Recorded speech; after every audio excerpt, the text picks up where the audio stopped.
Hello बच्चों, मैं Mrs Dean Lalbagh girls inter college से एक बार मैं यहाँ पर अपने 10th वाले बच्चों का फिर से अपने लालबाग गर्ल्स इंटर कॉलेज के यूट्यूब चैनल पर स्वागत करती हूँ और सभी बच्चों से उम्मीद रखती हूँ कि वो अपने अपने घरों में अच्छे से होंगे और फिटफाट होंगे। तो बच्चों, इसी उम्मीद के साथ मैं पुराना, जैसा कि हमारा पहला चैप्टर चल रहा था प्रकाश का परावर्तन तथा अपवर्तन, उसी से आगे कंटिन्यू करते हुए आज मैं आंकिक प्रश्न कराऊंगी, यानी न्यूमेरिकल्स कराऊंगी। बेटा, जिस तरीके से फिज़िक्स में यानी भौतिक विज्ञान में थ्योरी का या फॉर्मूले का एक अपनी अलग इम्पॉर्टेंस होती है, वहीं पर उनके न्यूमेरिकल्स की भी बहुत ज़्यादा इम्पॉर्टेंस होती है। क्योंकि जब हमारा बोर्ड का पैटर्न के अकॉर्डिंग क्वेश्चन पेपर बच्चों बनता है, तो उसमें जिस तरीके से डेफिनेशंस या विस्तृत क्वेश्चंस आते हैं, तो उसमें आपके न्यूमेरिकल्स भी आते हैं। इसलिए न्यूमेरिकल्स पे भी हमें फोकस देना ज़रूरी है। तो बच्चों, आओ आज हम लोग उत्तल और अवतल दर्पण से रिलेटेड जो आंकिक प्रश्न है मैं आपके सामने समझाने की कोशिश कर रही हूँ। तो अब मैंने आपके सामने एक आंकिक प्रश्न रखा है, न्यूमेरिकल रखा है कि न्यूमेरिकल किस तरीके से आते हैं। एक अवतल दर्पण की फोकस दूरी 10 मीटर है, तो अवतल दर्पण की वक्रता त्रिज्या का मान ज्ञात कीजिए। जितने भी आपने प्रीवियस वीडियोस देखे हैं अच्छे से और आपने पढ़े हैं, तो मैंने आपको उन दर्पणों के बारे में, चाहे वो अवतल दर्पण हो या उत्तल दर्पण हो, बताया है। उसकी फोकस दूरी, वक्रता त्रिज्या, ध्रुव, आपका वस्तु की दूरी, प्रतिबिंब की दूरी, सबको अलग अलग बताया है। उनके चिन्ह भी बताएं, चिन्ह की परिपाटी वगैरह सब बताइए। उन्हीं सारी चीज़ों का माइंड में, बातों को ध्यान में रखते हुए हम ये न्यूमेरिकल्स करेंगे तो हमारे लिए आसान पड़ेंगे। और यदि हम भूलते जाएंगे और हवा में छोड़ते जाएंगे तो यही मुश्किल हो जाएगा।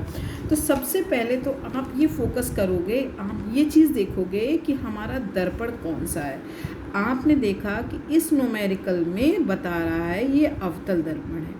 जब अवतल दर्पण की बात होती है, जैसा बच्चों में पहले वाले वीडियो में भी बता चुकी हूँ और एक बार मैं फिर से आपको सामने दिखा देती हूँ शॉर्ट में, कि सूत्र भी हमने आपको बताया था, जहाँ पर हमने ये भी बताया था U क्या है, V क्या है, F क्या है, और ये भी बताया था कि अवतल दर्पण के लिए कौन कौन से चिन्ह कहाँ कैसे यूज़ होते हैं और उत्तल दर्पण के लिए U, V, F वाले कौन से चिन्ह होते हैं। तो इन्हीं चिन्हों को दिमाग में रखते हुए आप इन सवालों को करेंगे।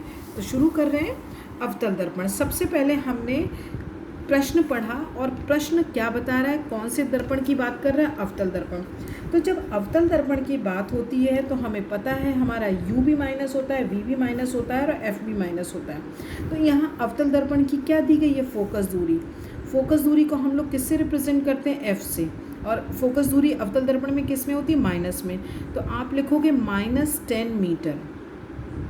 बिल्कुल सिंपल, फोकस दूरी को F से रिप्रेजेंट करते सब बता चुके हैं। अब आपको इस अवतल दर्पण की क्या निकालनी है बेटा, वक्रता त्रिज्या। वक्रता त्रिज्या को किससे रिप्रेजेंट करते हैं, R से। और आपको हमने ये भी बताया कि वक्रता त्रिज्या और फोकस दूरी में क्या संबंध होता है। तो उसी बात को याद में रखते हुए कहेंगे कि वक्रता त्रिज्या फोकस दूरी की दोगुनी होती है, या फोकस दूरी के लिए बोलेंगे तो फोकस दूरी वक्रता त्रिज्या की आधी होती है। तो यहाँ पर हमें वक्रता त्रिज्या निकालनी है, तो वक्रता त्रिज्या का फॉर्मूला उसी के अकॉर्डिंग हो जाएगा, वक्रता त्रिज्या फोकस दूरी की दुगनी होती है। किसकी दुगनी होती है, फोकस दूरी की। तो दिस इज द फॉर्मूला, ये भी आपको हम बता चुके हैं सबसे पहले वाले वीडियो में। तो 2 × F, ओके, फोकस दूरी, और 2 × F की वैल्यू क्या है, -10 मीटर। अब यहाँ पर माइनस माइनस माइनस ही रहेगा और 10 2 क्या हो जाएगा, 20 मीटर। तो हमने बड़े आसानी से किसकी वक्रता त्रिज्या निकाल दी, अवतल दर्पण की। तो इस तरीके से हम किसी भी अवतल या उत्तल दर्पण की वक्रता त्रिज्या निकाल सकते हैं। ऐसे उत्तल दर्पण के लिए आ जाएगा तो आप सेम ऐसे ही करोगे। अब यही चीज़ आपको R में पूछी तो R बता दोगे। मान लीजिए अब R में ना पूछ के F में पूछ लेता, इस तरह से पूछ लेता कि कोई एक उत्तल दर्पण है। अब दर्पण उसने क्या दे दिया, उत्तल दर्पण। एक आपको क्वेश्चन में बता दे रही हूँ अलग अलग से। इस बार उसने कहा कि उत्तल दर्पण की वक्रता त्रिज्या R जो है वो 20 मीटर है, ठीक है। तो कह रहा है कि फोकस दूरी बताइए।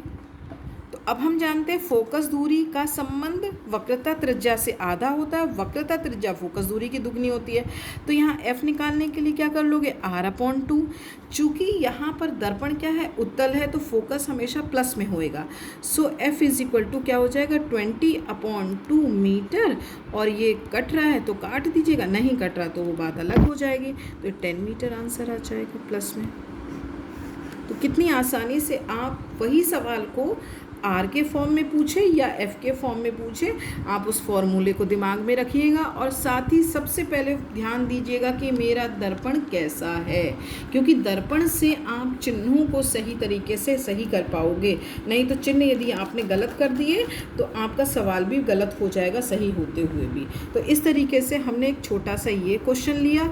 इस तरीके से अलग अलग पूछे जा सकते हैं। अब आपका इस तरीके से भी क्वेश्चन आ सकता है। कहेगा क्या, देखिए, यदि कोई वस्तु उत्तल दर्पण के सम्मुख रखी है तो दिमाग में आपके पहले ही आ जाएगा कि मेरा दर्पण कैसा है, उत्तल। और उत्तल दर्पण के बारे में बताया था कि जिसका उभरा हुआ तल हमारा क्या हो, परावर्तक तल हो, और अंदर वाले उसमें पॉलिश होती है। तो एक चीज़ जब आपको याद होगा, चिन्ह की परिपाटी करते समय बताया था, तो हमेशा बेटा यही बताया था कि प्रकाश की किरणें हमेशा किस तरफ से गिरेंगी, लेफ्ट हैंड साइड से, बाईं ओर से। तो ये आपका परावर्तक तल हो जाएगा, और ये पॉलिश हो गई आपके अंदर की, और उभरा हुआ तल जो होगा वो परावर्तक तल होगा। अब उत्तल दर्पण हो गया। तो सबसे पहले आप कोई भी सवाल शुरू करोगे दर्पण के बारे में लिख लोगे। अब जब उत्तल दर्पण है तो यहाँ पर 3 चीज़ें आ गई, U, V, F। उत्तल दर्पण में F प्लस में होता है, V भी आपका प्लस में होता है, और U किस में होता है, माइनस में। इसको दिमाग में इसी से कोरिलेट करके तुरंत लिख लोगे चुपचाप से। फिर अब आप पढ़ो सवाल को तो इजी हो जाएगा। क्या कह रहा है, सम्मुख, किसके सम्मुख, उत्तल दर्पण के सामने। उत्तल दर्पण आपका ये है, इसके सामने क्या रखिए, 40 सेंटीमीटर की दूरी पर एक वस्तु रखी है। तो ये किसकी दूरी हो गई, वस्तु दूरी। और वस्तु दूरी बेटा किसको रिप्रेजेंट करती है, U को। तो U इज इक्वल टू बेटा क्या हो जाएगा, -40 सेंटीमीटर। आसानी से कर लिया। अब क्या करा, जिसका प्रतिबिंब 10 सेंटीमीटर की दूरी पे बनता है। तो प्रतिबिंब कहीं भी बने, दर्पण के पीछे बने, आगे पता है, हमें पता है उत्तल दर्पण में, वैसे तो ये पता ही है कि दर्पण के पीछे बनता है, आभासी बनता है, सीधा बनता है और वस्तु से छोटा बनता है। लेकिन जब उत्तल दर्पण की बात आती तो बी पॉजिटिव होगा, और ये हो जाएगा 10 सेंटीमीटर। बहुत इजी है, क्योंकि सब पता है V किसको रिप्रेजेंट करता है, प्रतिबिंब की दूरी को, U किसको रिप्रेजेंट करता है, वस्तु की दूरी को, F किसको रिप्रेजेंट करता है, फोकस दूरी को। क्या याद करना, उत्तल दर्पण की फोकस दूरी, क्वेश्चन मार्क। तो यानी UVF, और UVF में संबंध हमने बड़े प्यारे तरीके से सीख चुके हैं। 1/U + 1/V is equal to 1/F। चाहे वो अवतल दर्पण के लिए हो, चाहे वो उत्तल दर्पण के लिए हो, हमेशा यही वाला फॉर्मूला हम लोग क्या करेंगे, यूज़ करेंगे। वैल्यू रख देंगे बहुत ही अच्छे से, -40 + 1/V यानी 10 इज इक्वल टू 1/F। अब ये सभी बच्चों को पता है कि ये हमारा क्या है, परिमेय संख्या। नहीं, आपकी एक फ्रैक्शन फॉर्म में आप LCM ले लीजिए, 40 - 1, 10 4 = 4 1 = 4 is equal to 1/F। Mathematically है 3/40 इज इक्वल टू 1/F। हमें 1/F की वैल्यू नहीं चाहिए, हमें तो F की वैल्यू चाहिए। सो कौन सी मल्टीप्लाई कर देंगे, क्रॉस मल्टीप्लाई। तो 3 × F इज इक्वल टू 40 × 1, 40 1 = 40। और जब हमारा 3 इस तरफ आएगा तो ये मल्टीप्लाई में तो नीचे आके डिवाइड हो जाएगा। तो F इज इक्वल टू 40/3। आपको यदि डिवीजन नहीं आ रहा है तो आप यहीं भी छोड़ दीजिए। वैसे तो मैं मजाक कर रही हूँ, बस सभी बच्चों को भाग करना आता है। तो 3 को 40 से जब आप भाग करोगे तो 3 1 = 13.33। हाँ, मैं बता देती हूँ, आप चिंता ना करो कि मैम ने तो जल्दी से करके बोल दिया। देखो इस तरीके से आप जब डिवाइड करोगे तो बेटा 3 1 = 3 एंड 10 हो गया, 3 3 = 9, 1 हो गया। 1 में जब भाग नहीं जाता तो हम डेसिमल लगा लेते 0, अगेन 3 3 = 9, फिर 1। ये तो कंटिन्यू ऐसे चलता रहेगा क्योंकि आसान है आपका, है ना। तो ये इस तरीके से आपका ये आंसर आ गया और प्लस में आ गया। तो इसका मतलब हमने सही निकाला। तो ये उत्तल दर्पण की क्या आ गई, फोकस दूरी। ठीक, तो इस तरीके से बेटा अलग अलग आपको सवाल के रूप में, चाहे वो उत्तल दर्पण हो चाहे वो अवतल दर्पण हो, पूछा जाएगा। अब ज़रूरी नहीं कि हमेशा उत्तल दर्पण की या अवतल दर्पण की फोकस दूरी ही पूछी जाएगी। हो सकता है अब आपसे फोकस दूरी दे दे, वस्तु की दूरी दे दे, तो अब आपसे कह दे कि प्रतिबिंब की दूरी बताइए, तो ऐसा नहीं कि कोई नया मेथड होगा, बिल्कुल यही सेम अप्लाई करेंगे, 1/u plus 1/v is equal to 1/f। बस ये कि बस वैल्यूज़ अपनी अपनी जगह पर आप रख दोगे, ट्रांसफ़र कर दोगे, इन्हें पक्षांतर कर दोगे, मान निकाल दोगे, मेथड यही होएगा, कोई दिक्कत नहीं है बच्चों। मैं इसी उम्मीद के साथ आपको सारे आंकिक प्रश्न दे रही हूँ। इसमें बहुत तरीके के आएंगे, हो सकता है कुछ आपसे बने कुछ ना बने, तो कोई चिंता की बात नहीं, व्हाट्सएप ग्रुप पर आकर आप हमसे पूछ लीजिएगा। ये रहे आपके आंकिक प्रश्न। ये पहला है, दिखाई दे रहा होगा बच्चों को, दूसरा है, तीसरा है, चौथा है, पांचवा नहीं बनेगा, कोई बात नहीं, अभी आप देख लो, क्योंकि बुक से हम पूरी एक्सरसाइज आपको दे दे रहे हैं। जो आपको जितना हमने बताया है उसी के अकॉर्डिंग जो जो क्वेश्चन आपके उसमें सिलेबस में आ रहे हैं, मतलब उस टॉपिक से रिकोरिलेट कर रहे हैं, वो आप करते जाइएगा, और नहीं हो रहे आ रहे हैं तो उसको भी छोड़ते जाइएगा।